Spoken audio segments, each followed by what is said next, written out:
Bonjour à toutes et à tous et bienvenue dans le récap de la 8ème semaine de LCK. 4 équipes étaient déjà qualifiées pour les playoffs, mais une 5ème s'est ajoutée.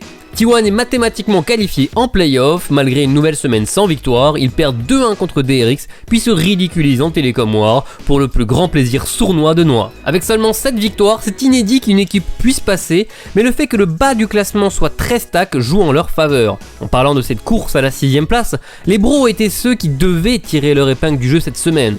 Malheureusement, ils perdent leurs 2 rencontres contre des adversaires directs et s'éloignent des playoffs. Vu qu'aucune équipe du haut de classement ne s'est fait upset, c'est Live Sandbox et Nongshim qui sont les mieux pour cette course désormais. Les autres courses encore lancées sont celles pour la première place, entre Gen.G et KT au coude à coude, et celle pour la 3ème place entre Dpluskia et Hanwha Life Esports. Gen.G ne peut pas se permettre de drop une seule game et ils ne l'ont pas fait face au Dpluskia.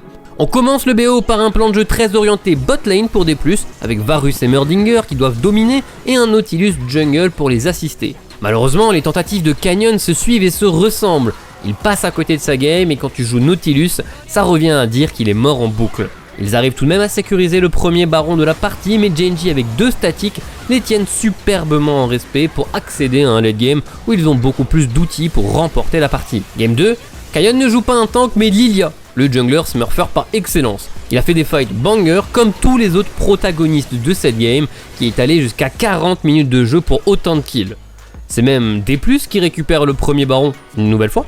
Mais Doran sort une défense de base légendaire couplée à un catch très intelligent qui permet à Gen.G de valider la Mextech et reprendre le contrôle de la game qui va se délier autour du dragon ancestral. Gen.G le récupère puis le concrétise en offrant à Paze un nouveau pentakill.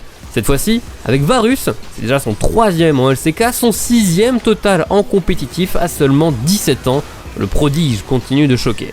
Chovy récupérera tout de même le MVP de cette game pour sa performance impériale, mais il était tout de même important de vous montrer ce pentakill, le move de la semaine. On passe donc directement au classement, où vous pouvez voir pourquoi Gen.G ne devait pas drop de game. Ils sont à une seule petite distance de KT pour la première place.